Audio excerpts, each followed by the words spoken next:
السلام علیکم. سما پوڈ کاسٹ اسپیشل ایڈیشن کے ساتھ میں ہوں سید عائشہ ناز, اور آج کے سما پوڈ کاسٹ کی مہمان وہ مہان شخصیت ہیں جو میدان صحافت میں 4 دہائیوں کے تجربے کی حامل ہیں. وہ واحد ساؤتھ ایشین میڈیا پرسن ہیں جنہیں World Association of Newspaper, Amnesty International and Committee to Protect Journalist کی جانب سے 3 پریس فریڈم ایوارڈ سے نوازا جا چکا ہے. یہی نہیں, وہ 3 قومی اخبارات کے مدیر اعلیٰ بھی رہے ہیں. اس کے علاوہ جیو نیوز, دنیا ٹی وی, چینل 24 اور اب سما نیوز پر سیاست اور حالات حاضرہ کو اپنے تجربے اور تجزیے کی کسوٹی پر پرکھتے آئے ہیں. ان کی 4 تصانیف 1988 سے لے کر 1999 تک کے سیاسی ادوار, اور ان کی ایک کتاب جو عہد عمران پر مبنی ہے 2018 سے 2022 تک کے سیاسی حالات کے حوالے سے ایک مختلف زاویہ پیش کرتی ہے. 2013 میں وہ پیپلز پارٹی اور اپوزیشن کے اتفاق رائے سے نگران وزیر اعلیٰ پنجاب بھی رہے, اور 2013 سے لے کر 2022 تک بطور چیئرمین پاکستان کرکٹ بورڈ انہوں نے زمام کار سنبھالی, اور آج بھی وہاں کرکٹ کے میدان میں ان کی پالیسیز کا ڈنکا بجتا ہے. ان کی اچیومنٹس کی فہرست بہت طویل ہے, لیکن وقت بہت قلیل ہے, تو ہم فوری طور پر اپنے مہمان کو دعوت دیتے ہیں اپنے سوالوں کے جواب کے لیے. نن ادر دین نجم سیٹھی صاحب. تھینک یو عائشہ, بڑی لمبی چوڑی تو باتیں کر دی آپ نے, بھول ہی گئی 2-3 چیزیں. 2-3 چیزیں کیا؟ یہ دیکھیں نا, یہ تو ٹھیک ہے, یہ ساری بایو جو آپ نے کی ہے. ہاں, آپ بھول گئے کہ 3 دفعہ جیل بھی کاٹی ہے. اوہو, بھٹو صاحب نے بھی جیل میں ڈال دیا, ضیاء الحق نے بھی جیل میں ڈال دیا, نواز شریف صاحب نے بھی جیل ڈال دیا, اور اگر خان صاحب رہ جاتے تو انہوں نے بھی ڈال دینا تھا. ہاں, کوشش کی تھی انہوں نے. نہیں, وہ کیس تو ہو کافی گیا ناراض رہے میرے ساتھ. ہاں, تو مطلب ہے کہ رسپیکٹیبل قسم کی اننگز کھیلی. جب تک آپ جیل نہ جائیں تو اس وقت تک پریس کی آزادی کی بات ہی نہیں ہو سکتی اس ملک میں. ہاں, یہ بھی ہے. اور کہا جاتا ہے کہ وزیر اعظم بننے سے پہلے یا پاکستان میں کوئی عہدہ ملنے سے پہلے آپ کا جیل جانا ضروری ہوتا ہے, بڑا ضروری ہوتا ہے. تو آپ کی یہ شرط تو ہو چکی پوری. ہاں, اب آپ مجھے یہ بتائیں کہ لوگ آپ سے خفا کیوں رہتے ہیں, اور آج کے اس پوڈ کاسٹ کے بعد مزید خفا کیوں ہوں گے؟ بات یہ ہے کہ شروع میں جب کوئی بھی حکومت آتی ہے نا, تو میری نیچرل ٹینڈنسی ہوتی ہے ان کو سپورٹ کیا جائے, کہ موقع ملنا چاہیے. مگر جیسے ہی وہ گڑبڑ کرنی شروع کرتے ہیں تو پھر گڑبڑ کی باتیں کرنی شروع کرتی ہیں. جب یہ بات شروع ہوتی ہے تو پھر آگے سے ناراض ہو جاتے ہیں. جب وہ ناراض ہوتے ہیں, میں پیچھے نہیں ہٹتا, تو پھر اس کے بعد بھگتنا پڑتا ہے. تو دیٹس واٹس بین ہیپننگ. کہ آپ کلوز اینڈ پرسنل اگر ہوئے, ہم جیسے آپ کے حوالے سے بہت کم لوگوں کو پتہ ہے آپ کی نجی زندگی کے بارے میں. لوگوں نے آپ کے ہمیشہ تجزیے سنے ہیں سیاست کے اوپر, لیکن آپ کی ذات کے حوالے سے بہت سے پہلو اوجھل رہے. آپ نے 1-2 انٹرویوز میں بتایا لاہور سے آپ کا تعلق کتنا گہرا ہے, مسلم ٹاؤن اور پھر مصری شاہ جہاں آپ کا بچپن گزرا. تب کے لاہور اور آج کے لاہور میں آپ کیا فرق دیکھتے ہیں؟ بہت فرق ہے. میں تو پہچانتا ہی نہیں ہوں آج کا لاہور. انفیکٹ پاکستان آج کا نہیں پہچانتا. جس پاکستان میں میری پرورش ہوئی, جس پاکستان میں ہم اسکولوں میں گئے, جو کچھ ہم نے سیکھا, اس کا تعلق ہے ہی نہیں ہے اس پاکستان کے ساتھ. جب میں اسکول جا رہا تھا تو ہمیں یہ نہیں پتا تھا کہ شیعہ کون ہے اور سنی کون ہے. ہمیں یہ نہیں پتا تھا کہ احمدی کون ہے اور کرسچن کون ہے. وہ زمانہ تھا. اور اب تو ہم بکھر چکے ہیں سارے. اب تو یہ سیکٹیرینزم اور اس قسم کی چیزیں جو ہیں دے آر ویری پریویلنٹ ان پاکستان. دوسری بات یہ ہے کہ اس وقت بڑا ایک لبرل قسم کا ماحول تھا. اب بڑی گھٹن ہے اس ملک کے اندر. تیسری بات یہ ہے کہ اس وقت بڑوں کی عزت ہوتی تھی. اب وہ ماحول ہی نہیں رہا, یہ چینج ہی ہو گیا. ہمارے بچے خود they treat us not like father and mother, but I don't know how. So we also have to adjust to that. So and the politics of this country, بڑے برے حالات ہیں, بڑی مایوسی ہے. کبھی اتنی مایوسی نہیں تھی, بڑی آپٹمزم تھی, ہوپ تھی. اب جہاں جاتے ہیں تو مایوسی ہے. سب لوگ یہاں سے ایمیگریٹ کر رہے ہیں, کوئی ادھر جا رہا ہے, کوئی ادھر جا رہا ہے. ہمارے زمانے میں تو سوچا بھی نہیں جا سکتا تھا. جب میں یونیورسٹی گیا ہوں انگلینڈ کے اندر, تو پاسپورٹ صرف چاہیے تھا, کوئی ویزا نہیں تھا اس زمانے میں. اور آج کا زمانہ ہے کہ ہم دبئی بھی نہیں جا سکتے وداؤٹ اے پولیس کلیئرنس. تو یہ سوچ لیجئے کہ ہم کہاں پہنچ چکے ہیں. تو اس لیے یہ پاکستان کو میں نہیں پہچانتا. رائٹ, ٹھیک ہے. کافی پیچیدہ باتیں ہو گئیں, ثقیل سی ہو گئی باتیں. ذرا ہنستے کھیلتے ہیں, تھوڑے الزامات کی طرف آتے ہیں. میاں صاحب سے آپ کا بڑا پرانا یارانہ ہے. لوگ آپ کی وہ بوٹ کے اندر جو تصویر ہے اس کو لے کر اکثر میاں صاحب کے ساتھ جو آپ کی یاری ہے اس کو ٹارگیٹ کرتے ہیں. لیکن عمران خان صاحب کہتے ہیں کہ میاں صاحب بچپن سے لے کر جوانی تک کرکٹ کا انہیں بھی شوق تھا, آپ کو بھی تھا, تو وہ ہمیشہ امپائر کو ساتھ ملا کر کھیلتے ہیں. یہ ذاتی طور پر کیا آپ ایسا سمجھتے ہیں کہ انہوں نے ایسے کیا ہوگا؟ یہ خان صاحب عمران خان کی یہ افواہ پھیلائی ہوئی ہے. ہوتا یہ تھا کہ اور خان صاحب نے مجھے بھی یہ کہانی سنائی تھی کہ جم خانہ میں میاں صاحب کبھی کبھی چلے جاتے تھے کھیلنے کے لیے جب یہ چیف منسٹر تھے پنجاب کے, اور عمران خان کی اور ان کی بڑی دوستی تھی. انہوں نے عمران خان کے ہسپتال کے لیے زمین بھی دی وغیرہ بالکل سب کچھ ہوا. تو خان صاحب وہاں ہوتے تھے, تو وہاں ہوتا یہ تھا کہ عمران خان کے کہنے کے مطابق یہ کہانی انہوں نے پھیلائی ہے. یہ جو افواہ ہے نا یہ ساری عمران خان کی یہ اختراع ان کی بنائی ہوئی ہے. تو وہ یہی ہے کہ جی جب میاں صاحب آؤٹ ہو جاتے تھے تو امپائر جو تھا وہ کہتا تھا نو بال. تو اب عمران خان نے یہ کہانی چلائی ہوئی ہے. میرا نہیں خیال ایسی کوئی بات ہے. میاں صاحب از اے اسپورٹس مین. اور دیکھیے کوئی بندہ باہر سے آ کے کہے جی چلو جی میں نے بھی 2 گیند کرا دے ہو تو کیا اس میں آؤٹ شاؤٹ ہونے کا تو ایشو نہیں ہوتا نا. پلس میاں صاحب was a first class cricket player. ہاں, اور اگر وہ پرائم منسٹر نہ بنتے اور چیف منسٹر نہ بنتے ہو knows he could have been a test player. اور actually was first class cricket player. انہوں دی فیورٹ جو ہے میں ایک دن پوچھا انہوں نے میں میاں صاحب تھوڑا جڑا سب تو فیورٹ شاٹ سی کیڑا سی. تو انہوں نے کہا کہ وہ میں کور ڈرائیو مارنا سا گھاس سڑ جاتا سی. انہوں نے اپنے 3 ادوار میں یہی کیا ہے. میں کور ڈرائیو مارنا سا گھاس سڑ جاتا سی, meaning all along the ground. یہ چوکے چھکے جو اٹھا کے لوگ مارتے ہیں نا اس زمانے میں the way to play cricket was along the ground. اور اس زمانے میں بریڈ مین اور حنیف محمد اور ان کی ساری لیگسیز تھیں. And they were all players who played test cricket, not this one day cricket اور T20 اور T10 اب جو ہو گیا ہے. ٹھیک ہے, وہ یہ ہے نا کہ یوں بچوں کے قتل سے وہ بدنام نہ ہوتا. افسوس کہ فرعون کو کالج کی نہ سوجی. اس دور میں اگر سوشل میڈیا ہوتا تو یہ کارنامے بھی سامنے آ جاتے. لیکن خان صاحب پاپولر ہوئے 92 کے بعد, ان کا رائز, اور پھر وہ میچ فکسنگ کی بھی انہوں نے ہی بات کرنا شروع کی کہ جس طرح سے پاکستان میں الیکشنز ہوتے ہیں میچ فکسنگ کی طرز پر.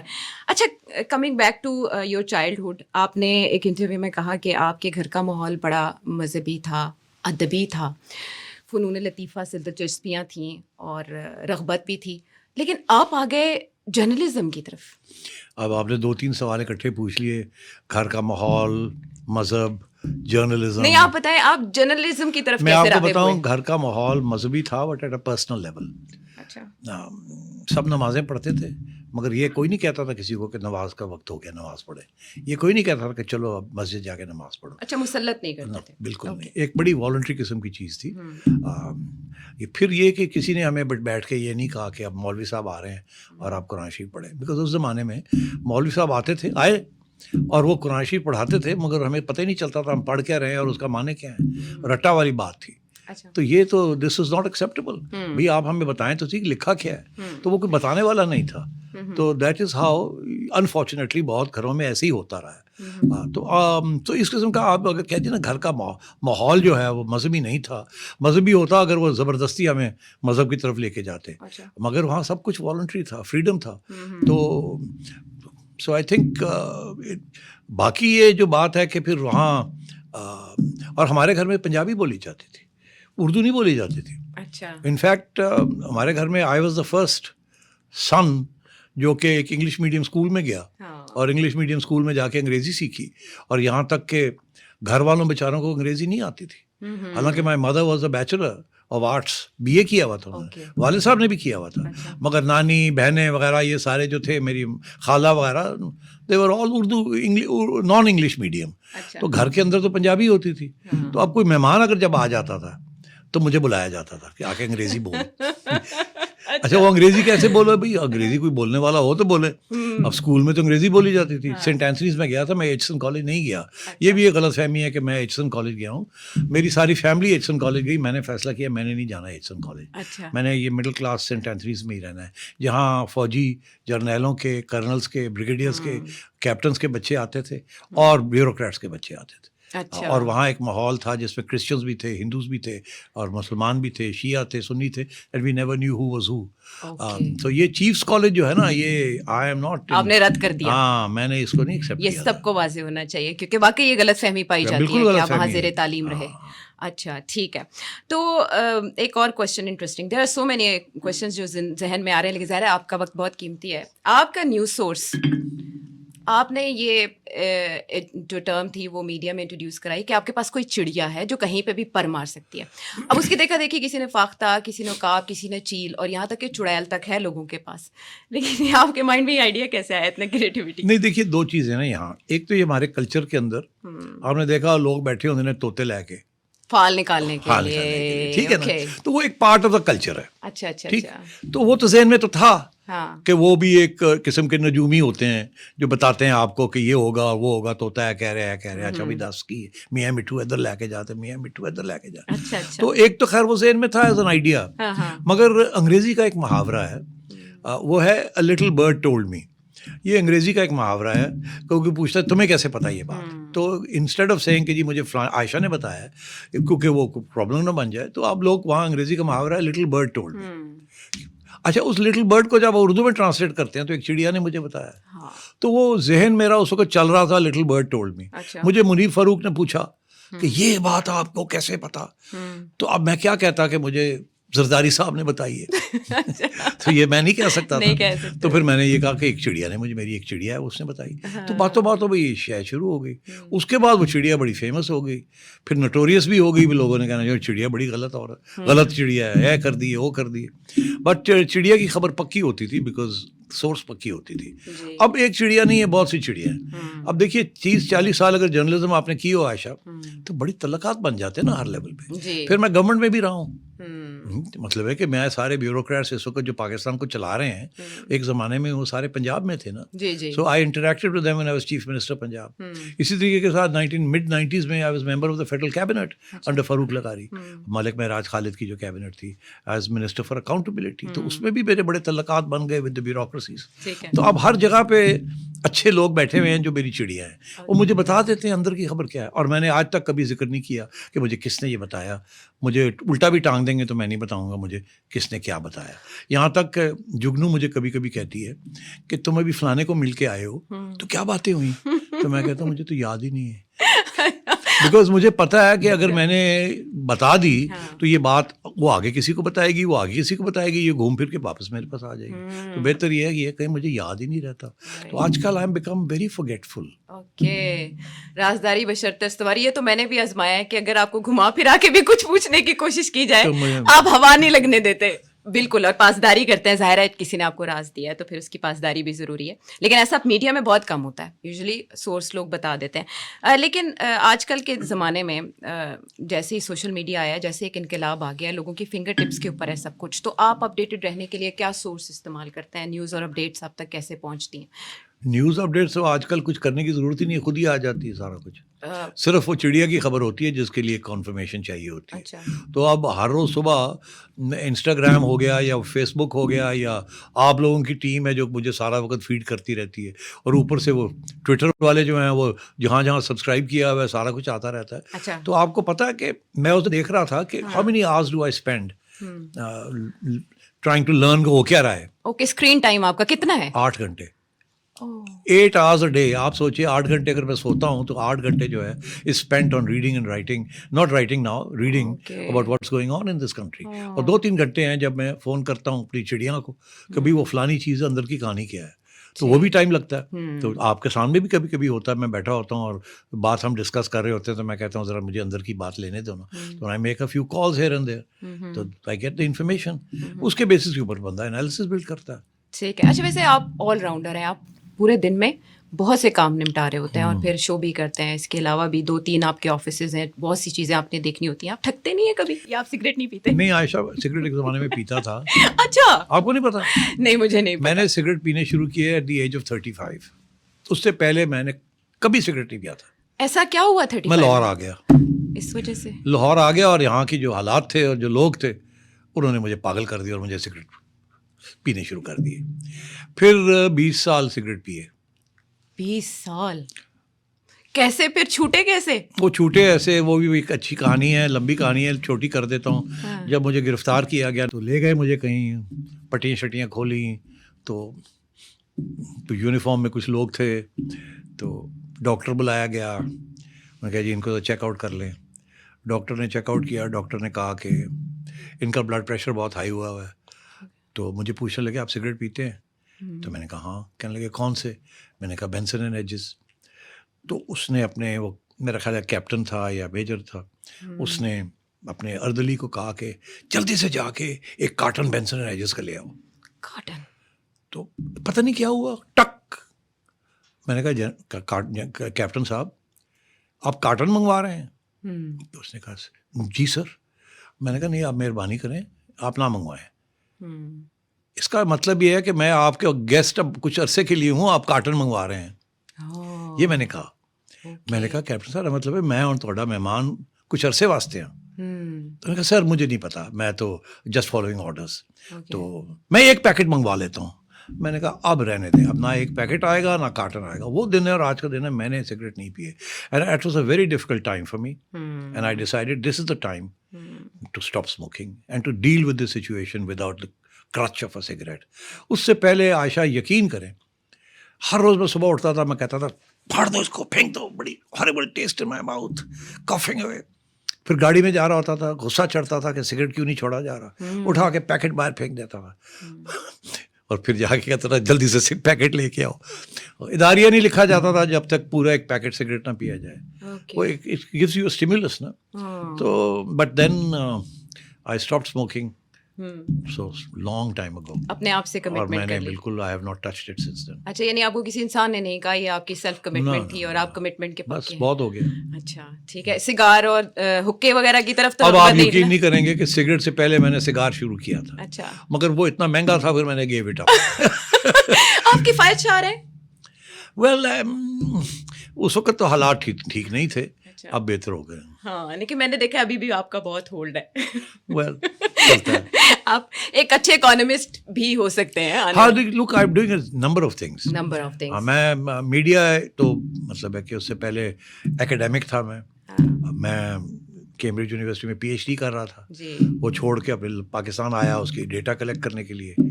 یہاں سیاست میں انوالو ہو گیا, گرفتار ہو گیا, 2 سال جیل کاٹی. چھوڑ کے پھر میں نے کہا کہ آپ کچھ اور کرتے ہیں. ضیاء الحق کا زمانہ تھا, وہ سارا وقت آئی بی ایم پیچھے لگی ہوئی ہوتی تھی کہ پتہ نہیں اب یہ کیا کرے گا کیا نہیں کرے گا. تو پھر سوچا کہ تھوڑی جو کتابوں میں پڑھا تھا کہ لبرل لوگ جو ہیں پھر اس قسم کے حالات کے اندر کتابیں شائع کریں گے, کوئی پوئٹری کریں کوئی. تو وہ پھر ایک پبلشنگ ہاؤس شروع کر دیا. وہاں سے پھر فرائیڈے ٹائمز آ گیا. فرائیڈے ٹائمز کیسے آیا, وہ جب ضیاء الحق نے مجھے جیل میں ڈالا 1983 میں 84 میں, اور وہ میں نے کوئی کتاب چھاپی جو ضیاء الحق صاحب کو پسند نہیں آئی, تو انہوں نے مجھے جیل میں ڈال دیا. اچھا. اور تو ہم نے کہا جی کوئی چارج شیٹ تو لگایا. انہوں نے کہا نہیں چارج شیٹ کی کوئی ضرورت نہیں, مارشل لا لگایا. تو زیادہ بولو گے تو فورٹ لے جائیں گے. تو بہرحال جی وہ زمانہ تھا. میں نے جگنو کو پوچھا, جگنو ملنے آئی تو میں نے پوچھا کہ کسی اخبار میں میرا ذکر آیا ہے کہ مجھے پکڑ کے لے گئے راتوں رات اور جیل میں ڈال دیا. انہوں نے کہا کسی کی بھی ہمت نہیں ہے کہ آپ کے بارے میں لکھے. تو اس رات میں نے فیصلہ کیا کہ جس دن ضیاء الحق جائے گا اور ایک دن جائے گا ہم اپنے اخبار نکالیں گے. And I will go into the media to defend human rights and defend the people who can't be defended. تو وہ دن ہے, آج کا دن ہے, لگے ہوئے ٹھک کرنے. ہاں لیکن تھکتے نہیں ہیں, میرا سوال وہی پر. تھکتے اس لیے نہیں ہیں بیکاز کوئی 4-5 سال پہلے جگنو نے ہمارے جو ایک ڈاکٹر ہیں, بڑے اچھے دوست بھی ہیں, ان سے کہا کہ ڈاکٹر صاحب انہوں سمجھاؤ ہن ریٹائر کرے, سارا دن لگا رہتا ہے, کدی ادھر تو کدی ادھر تو کدی ادھر تو کدی ادھر. تو بہت ہو گیا ہے ان کو ریٹائر کرے. بیکاز شی سیڈ کہ جینوئنلی شی سیڈ ریلیکس کرو, فلمیں دیکھو, پارکس جاؤ, پارٹیز کو اٹینڈ کرو, پینٹنگز دیکھو, میوزک سنو. تیرا پتر میوزیشین ہو گیا تو میوزک نہیں سنتا. تو اس نے پتہ کیا کہا آگے جگنو کو, اس نے کہا کہ ان کو ریٹائر نہیں ہونا. جس دن آپ نے ان کو ریٹائر کر گیا نا اس دن پاپ آف, فارغ ہو جائیں گے. تو لیٹ ہم work, let him, if he has to pop off, let him pop off with his boots on. تو وہی ہے, وہ چل رہا ہے سارا. ڈاکٹر نے one needs to be active. Okay, doctor نے بچت کروا دی. بچت کرا, نہیں تو میں ریٹائر ہو کے بیٹھا ہوتا. ہاں اچھا سر صاحب, آپ کا نام نا بہت فتین اور انٹیلیجنٹ اور ایک اسٹریٹ فارورڈ پرسنالٹی کے طور پر جانا جاتا ہے طول و عرض میں دنیا کے. یہ مبالغہ نہیں ہے, یہ ایک جانا مانا فیکٹ ہے. آپ کی شخصیت کا ایسا کون سا پہلو ہے جس سے دنیا واقف نہیں ہے؟ یہ سوال دنیا واقف نہیں تو آپ کا خیال میں اب آپ کو بتاؤں گا. سر صاحب یہ آپ کا پہلا ایسا میری بات سنیے, انٹرویو ہے. میری بیٹی نے بھی مجھے یہ سوال پوچھا تھا. اچھا. کیونکہ میری بیٹی میرے پیچھے پڑی ہوئی ہے، اپنی ایک کتاب لکھے، اپنے میموارز لکھے، ہم بھی آپ نے پیچھے پڑے. بہت کچھ دیکھا کیا، ہاں. ہمیں بتائیں. تو میں نے کہا بہت سی باتیں ہیں جو کہ میں ذکر بھی نہیں کر سکتا. ابھی بہت سے لوگ ہیں جو ساتھی تھے اور جو زندہ ہیں، میں ان کو شرمندہ نہیں کر سکتا، اور نہ ہی میں ان کی اجازت کے بغیر ان حالات کی بات کر سکتا ہوں. تو ایک تو یہ کہ میں ابھی تیار نہیں ہوں. دوسری بات انہوں نے کہا کہ پر اگر آپ لکھیں گے تو اس میں ضروری ہے کہ یہ آپ بتائیں کہ وہ جو آپ والا سوال کہ کون سا ایسا چیز ہے جس میں آپ ولنریبل ہیں، جو آپ کی کمزوری ہے، وہ آپ بالکل اظہار کریں، بتائیں. تو میں نے کہا اچھا یہ کرنا پڑے گا. اس نے کہا کرنا پڑے گا. تو میں نے کہا پھر جب وقت آئے گا تو کروں گا، اس سے پہلے نہیں کروں گا. اچھا. کیونکہ لوگ ناجائز فائدہ اٹھاتے ہیں. ہاں چلے ایسے بتا دے کہ کوئی ایسا پہلو جو لوگوں کو پتہ چلے تو وہ حیران ہو جائیں. بہت سے پہلو ہیں، رہنے دیں. بہت سے پہلو ہیں. اچھا. ارے بھائی ایویں نہیں جیلیں کاٹی، ہاں. کوئی وجہ ہوگی نا. آپ کے اندر بغاوت ہے؟ تھی. اب جب شادی شدہ ہو جائیں اور اس کے بعد بچے ہو جائیں تو بچے آگے کہتے ہیں اور باز آ جاؤ، ساڈا بھی سوچو. میں نے کہا شاید گھر میں وہ سسٹم آ جاتا ہے تو بغاوت ختم ہو جاتی ہے. بچے کہتے ہیں ہمارا بھی سوچیں. اچھا اچھا. تو اب یہ ہے، پہلے تو خیر میں نے نہیں سوچا، شادی کے بعد بھی 2 دفعہ جیل ہوا ہے، مگر اب پابندی ہے کہ آپ ایسا کوئی حرکت نہیں کرنی کہ پھر آپ کو پھر اٹھا کے لے جائیں اور ہم آپ کے پیچھے بھاگیں. اور اب تو آپ کی عمر بھی نہیں ہے کہ آپ جو سختی ہوتی ہے وہ سہ لیں آپ. اچھا. تو آئی ایم ہوپنگ کہ یہ سن لیں گے اسٹیبلشمنٹ والے بھی اور حکومت والے بھی اور خان صاحب بھی اور باقی لوگ بھی، تو نہ ہی ہاتھ لان تو چنگا. چلے یہاں سسپینس رکھتے ہیں. صرف سب لوگ آپ کو سراہتے ہیں، آپ کو پسند کرتے ہیں، آپ کی فالوئنگ جو ہے وہ انپریسیڈنٹڈ ہے. آپ کسے سراہتے ہیں؟ میں ایک بڑی انٹرسٹنگ بات، آپ نے کتاب پڑھی ہے اٹامک ہیبٹس؟ سنا ہوگا. نام سنا ہے. ہاں. اچھا، اٹامک ہیبٹس کے اندر بڑی باتیں ہیں، مگر ایک بڑی انٹرسٹنگ وزڈم میں نے سیکھی ہے اب جا کے لیٹ ان لائف. کاش کہ مجھے پہلے اس بات کا احساس ہوتا، نہیں تھا. اچھا. آپ بڑے لوگوں کو ملتی ہوں گی، جی. کچھ لوگ آپ کو اچھے لگتے ہوں گے، کچھ لوگوں کی عادتیں آپ کو اچھی نہیں لگتی ہوں گی. اگر تو آپ ان کی عادتیں جو ہے آپ کو اچھی نہیں لگتی ان سے خفیہ رکھیں، ان کو نہ پتہ چلے کہ آپ کون سی عادتیں آپ کو ان کی اچھی نہیں لگتی. اچھا. تو آپ سکھی رہیں گے. اگر ان کو احساس ہو جائے کہ یہ بندہ یا یہ بندی میرے بارے میں میری یہ عادتیں جو ہیں یہ پسند نہیں کرتا یا کرتی، تو وہ آپ کو کبھی نہیں پسند کریں گے. اوکے. سو میری پرابلم یہ رہا ہے شروع میں کہ اگر مجھے کوئی چیز پسند نہیں آتی تھی تو میں کہہ دیتا تھا یار ایک ہی ہے، وہ فلانے نے ایک ہی کیتا، وہ بات چلی جاتی تھی. تو میری جو چیز مجھے پسند نہیں آتی تھی میں اظہار کر دیتا تھا، تو لوگ اس کو بالکل اپوزٹ لے کے پھر ہاسٹائل ہو جاتے تھے. تو دس از واٹ آئی فیسڈ. اب میں نے فیصلہ کیا کہ کسی کے کوئی بات پسند نہ بھی آئے کسی کی تو کہنا نہیں ہے، اظہار نہیں کرنا کہ یہ بات نہیں پسند آئی. پر it's a bit late in the day. لوگوں نے جو لوگ پسند کرتے ہیں وہ پسند کرتے ہیں، جو لوگ نہیں پسند کرتے وہ نفرت کرتے ہیں. Because unfortunately I have not been able to hide my emotions. Emotional intelligence اسی لیے ضروری. تو آپ کسے پسند کرتے ہیں یا سراہتے ہیں زندگی میں؟ ایز این آئیڈیل سمجھ لیں، انسپریشن سمجھ لیں. دیکھیے ایک صاحب تھے، ان کا نام تھا doctor Iqbal Ahmed. He was a intellectual, he was a liberal secular intellectual. بہت پڑھے لکھے انسان تھے. امریکہ میں رہتے تھے، لیٹ لائف میں وہ واپس پاکستان آ گئے اور ان کی کوشش تھی یہاں کوئی تھنک ٹینک بنایا جائے جس کا نام خلدنیا ہو، فرام ابن خلدون. بہت ذہین شخص تھے، بہت اچھے انسان تھے. ہوتے نا کچھ لوگ اچھے انسان بھی ہوتے ہیں، ذہین بھی ہوتے ہیں، اور وہ میرے آئیڈیل ہیں. میں نے اپنی ایک کتاب بھی ان کے نام پہ ڈیڈیکیٹ کی ہے. اچھا. تو مجھے وہ لوگ پسند ہیں جو کہ ذاتی طور پہ پرسنالٹی بھی اچھی ہو، کیریکٹر بھی اچھا ہو، آئیڈیاز کے لوگ ہوں، انسپریشن ان سے آتی ہو. آج کل کچھ لوگ ہیں ان کے آئیڈیاز بہت اچھے ہوتے ہیں مگر ذاتی زندگی میں بڑی خامیاں ہوتی ہیں. تو آپ وہ you can't identify, so they inspire you up to a point and then beyond that they don't inspire you. So Dr. Iqbal Ahmad is the only person I can think of who has genuinely inspired me. مگر میں آپ کو ایک بات اور بتاتا چلوں، بات ہو ہی رہی ہے تو، اور یہ 10 منٹ کی چیز جو ہے یہ 40 منٹ پہ جائے گی. مجھے پتا تھا یہ مجھے پکڑ لیں گے یہ لوگ. مینیفیسٹ آپ نے مینیفیسٹ کیا تھا. مجھے پتا تھا یہ گڑبڑ ہو جائے گی. کتابیں، یہ آپ نے پوچھا نا کہ لوگ، چھوٹے لوگوں کو کون سی کتابیں تھیں جنہوں نے مجھے ایک قسم کا چینج، تبدیلی کی میرے کے اندر. جب میں نیا انگلینڈ گیا تو amongst the first books that I read was an autobiography of Martin Luther King, Okay. the civil rights leader in America, جو کہ assassinate ہو گئے تھے. جی. ان کی autobiography تھی. وہ میں نے جب پڑھی, وہ he was a Christian. وہ نان وائلنس میں بلیو کرتے تھے. جی. میں اتنا متاثر ہوا کہ میں نے کہا I am going to be a non-violent. میں اب نان وائلنس پریچ کروں گا. تو گاندھی کی بھی میں نے اٹھا لی. میں نے کہا گاندھی بھی پڑھتا ہوں, وہ بھی بلیوڈ ان نان وائلنس. تو میں اب نیا نان وائلنس کی طرف جانا شروع ہو گیا. رائٹ. فلسفہ. 3 ماہ کے بعد میں نے ایک اور کتاب اٹھائی. اچھا. وہ بھی میں نے دیکھی بک شاپ میں. میں نے کہا یہ پڑھنے والی کتاب ہے.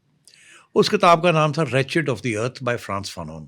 France Fanon was an Algerian French, اور ان کے جو مینٹور تھے وہ Jean Paul Sartre, the French philosopher.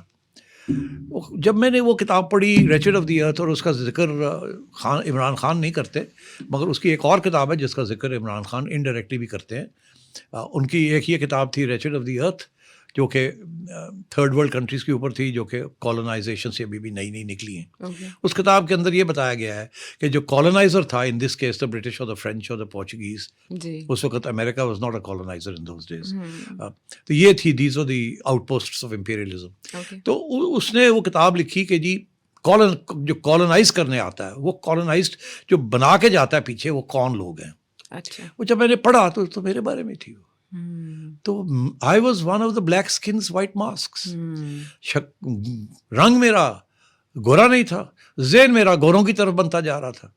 تو اس نے اس کتاب میں لکھا کہ یہ آپ لوگ یہ ہیں, یہ جو نئے نیولی انڈیپینڈنٹ نیشنز کے اندر جو رولنگ کلاس بن رہی ہے, they are all white skins, black skins white masks. ان کو جن کو نیشنل بورژوازی کہتے ہیں. اوکے. تو وہ کہہ رہا ہے کہ you are the problem, you are not the solution. تو میں نے جب وہ پڑھا تو رونٹے کھڑے ہو گئے, کنیکٹ کر گئی. میں نے کہا مائی گاڈ, یہ تو ہماری بات کر رہا ہے. I am exactly like this. جن لوگوں کو میں جانتا ہوں وہ بھی یہی چیز ہے. تو اس نے پھر آگے یہ لکھا کہ ایک ہی طریقہ ہے اس سسٹم کو ختم کرنے کا, دیٹ از تھرو وائلنس. تو آپ دو اپوزٹ میں تھیریز سڑ میں پکڑ کے بیٹھ گیا. میں نے ایک رات میں مارٹن اس کی پڑھی تھی کتاب, اور دوسری رات میں نے یہ پڑھی. تو اس میں بھی میں نے انڈر لائن کیا ہوا تھا, اس میں بھی میں نے انڈر لائن کیا. وہ کتاب مارٹن کی فارغ ہو گئی اور فرانس فانون کی کتاب میری بائبل بن گئی. اور ابھی بھی I still think it's one of the most powerful books ever written. So people should read that, especially یہ جو ہماری نیشنل بورژوازی ہے ہمارے ملکوں کے اندر, جو مڈل کلاس ہے, ان کو چاہیے وہ پڑھنا, ان کو پتہ لگے گا کہ وہ ہیں کیا. ٹھیک ہے. تو اس کے بعد وہی فلسفی چل رہی ہے یا اس میں بھی چینج آیا؟ نہیں, اب ظاہر ہے کہ اب تو دا زمانہ آف ریولیوشن از اوور. اس کے بعد ریولیوشن تو ختم ہو گئی ہیں. اسی لیے میں کہتا ہوں خان صاحب سمجھ رہے ہیں کہ وہ ریولیوشن لا رہے ہیں, ایکچولی وہ ریولیوشن نہیں لا رہے. تو وہ زمانہ ریولیوشنس کا تھا نا.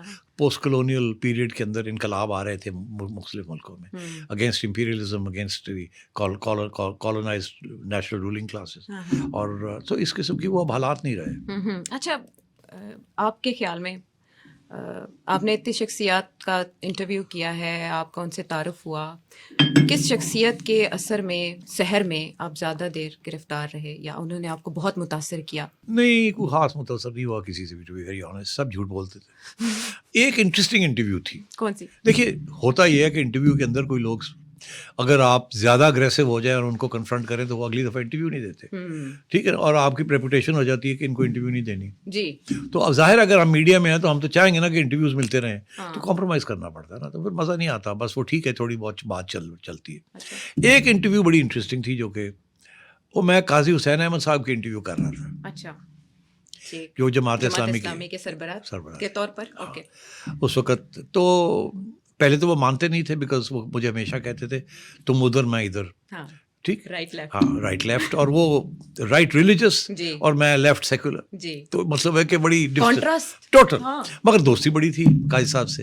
اب میں ہمیشہ کہتا تھا قاضی آ گیا, قاضی آ گیا, اور ظالموں قاضی آ گیا. تو وہ ہمیشہ بڑا مذاق اڑتا تھا.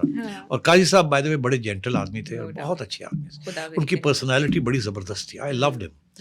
اور ان کی بڑا مجھے پیار بھی کرتے تھے جی. اور اتفاق بھی نہیں کرتے تھے, لڑائی جھگڑے بھی ہمارے ہوتے تھے انٹلیکچولی. ہاں.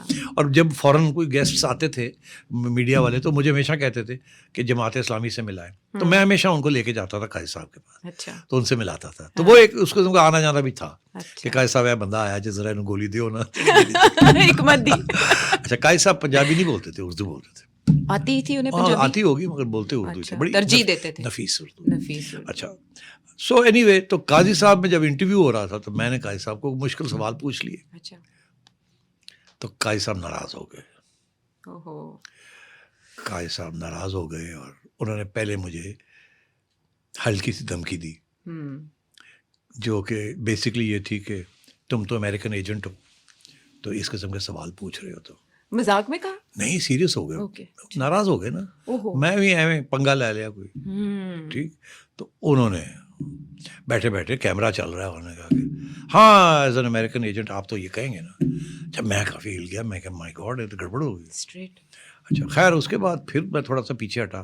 نہیں کہا سر, ہاں کر کے پھر آگے جا کے میں نے پھر کوئی گڑبڑ کر دی. قاضی صاحب نے مائک اٹھایا, پھینکا, اٹھ گئے, گڑبڑ ہو گئی. میں بھی اٹھ گیا, میں کہا صاحب سو سوری. کہنے لگے نہیں دیکھے نا یہ بڑھیا آپ نے یہ کیا وہ کیا. تو میں نے کہا نہیں پلیز بیٹھے, اب نہیں ہوگا. تو خیر دوستی رہی, سب کچھ رہا, مگر اس کے بعد ہنسی مذاق بھی ہوا. تو بٹ یہ ہے کہ that was a tricky one. باقی ٹھیک ہی رہا, اللہ خیر صلی اللہ. مشکل تھا نا, دو انتہائیں جب ایک جگہ پہ بیٹھی ہیں تو پھر اس طرح یا تو میں چپ کر کے جو وہ چاہ رہے تھے وہ پوچھتا اور ان کو بولنے دیتا, اور میرا تو ان کے ساتھ ایڈیولوجیکل اتفاق بھی نہیں تھا, ڈفرینسز تھے, تو پھر وہ نظریاتی طور پر. لیکن چلے اسی بہانے یہ یاد رہ گیا. اور یہ بڑا مجھے یاد آتے ہیں, ہی was a great man. Honestly differences of opinion اپنی جگہ پہ, بٹ سٹ اے جینٹل پرسنالٹی. اگر کسی سے میں متاثر ہوا ہوں in the sense of a person human تو قاضی صاحب تھے. خدا درجات بلند کرے ان کے. ابھی آخر میں جو لوگ آپ کو دیکھ رہے ہیں 65% آف آر یوتھ, آپ کے نظر میں براڈر کانٹیکسٹ آف لائف میں کامیابی کیا چیز ہے؟ ہاں یار, یہ بڑا مشکل سوال ہے, کامیابی کیا چیز ہے. کچھ لوگ ہیں وہ سمجھتے ہیں کہ کامیابی ہے پیسہ بنانا. کچھ لوگ ہیں وہ سمجھتے ہیں کہ کامیابی ہے اللہ تعالیٰ کے قریب ہونا, جتنا زیادہ آپ قریب ہو جائیں. کچھ لوگ سمجھتے ہیں کہ کوئی کہتا ہے میں صوفی بن جاتا ہوں مذہب کے اندر, ترک دنیا کر لیتا ہوں. کچھ لوگ پیسے بنانا چاہتے ہیں اور ان کو nothing else is important to them except to make money. کچھ لوگ ہوتے ہیں وہ کہتے ہیں کہ نہیں, زندگی کے معنی ہونے چاہیے, صرف پیسہ بنانا معنی نہیں ہے, صرف مذہب میں مبتلا ہونا اس میں معنی نہیں ہے. لوگ ایسے لوگ ہیں وہ کہتے ہیں ہم نے غریبوں کے لیے کچھ کرنا ہے, ہم نے معاشرہ کو اچھا کرنا ہے, ہم نے تعلیم لوگوں کو دینی ہے. چھوٹے چھوٹے آبجیکٹیوز ہوتے ہیں ٹو میک لائف میننگ فل, کہ معنی لائف کے کچھ اور بھی ہیں سوائے اپنے بارے سوچنے میں, کسی اور کے بارے میں بھی سوچیں. ایون جب آپ مذہب کی طرف جاتے ہیں تو آپ اپنے بارے میں سوچتے ہیں زیادہ تر, ٹو گیٹ کلوز ٹو اللہ. ٹھیک ہے نا, ذاتی طور پہ. سو آئی تھنک لائف کے میننگس بہت سے ہوتے ہیں. I think my own sense از کہ اگر معاشرے کو کسی طریقے سے ترقی کی طرف راموار کیا جائے اور غریبوں کے لیے ان کی زندگی بہتر ہو, تعلیم بڑھے اور انلائٹنمنٹ آئے, تشدد بند ہو, امن ہو, تو میرے لیے یہ چیزیں زیادہ اہمیت رکھتی ہیں. دے میک لائف میننگ فل. اگر اس کو بڑھانے کے لیے if I can do any thing that makes me happy. تو میرا جو سارا میڈیا کا بھی رول ہے, کوشش یہی ہوتی ہے کہ ان چیزوں کو پروموٹ کیا جائے. یعنی انسانی فلاح بیسیکلی, اور شعور میں اضافہ. اور دیوے نال دیوا بلدا ہے, پنجابی چ کہندے نے نا, دیوے نال دیوا بلدا ہے. تو تسی دیوے بالدے پہ ہو کافی سارے, پتہ نہیں بالدے پہ ہیں یا بجھانے پہ ہیں, نہیں من پتہ. میں اس تو پہلے کہ تسی میرا دیوا بجھاؤ کیونکہ کافی ٹائم ہو گیا ہے, میرا خیال ہے آپ کا شکریہ ادا کریں گے یہاں. اور جو ناظرین ہمیں دیکھ رہے ہیں, اس پوڈ کاسٹ سے میں نے تو یہ 2 لیسن سیکھے ہیں آج. ویسے تو میں سیکھتی رہتی ہوں, لیکن ایک یہ کہ انسانوں سے زیادہ کتابیں پڑھیں, وہ آپ کو ہیلپ کریں گی زندگی کو سمجھنے میں اور انسانوں کو بھی سمجھنے میں. اس کے علاوہ جب زندگی آپ کو دیوار سے لگائے یا کوئی شخص آپ کو دیوار سے لگائے تو اس کرائسس میں اپرچونٹی ڈھونڈنا آپ کا کام ہے. اس انٹرویو کے بعد اگر آپ کے ذہنوں میں کوئی سوالات سیٹھی صاحب سے پوچھنے کے لیے ہوں تو آپ ہمیں ہماری ویب سائٹ پہ اور ہمارے جتنے اکاؤنٹس ان پر آگاہ کر سکتے ہیں. اجازت دیجیے, اللہ حافظ.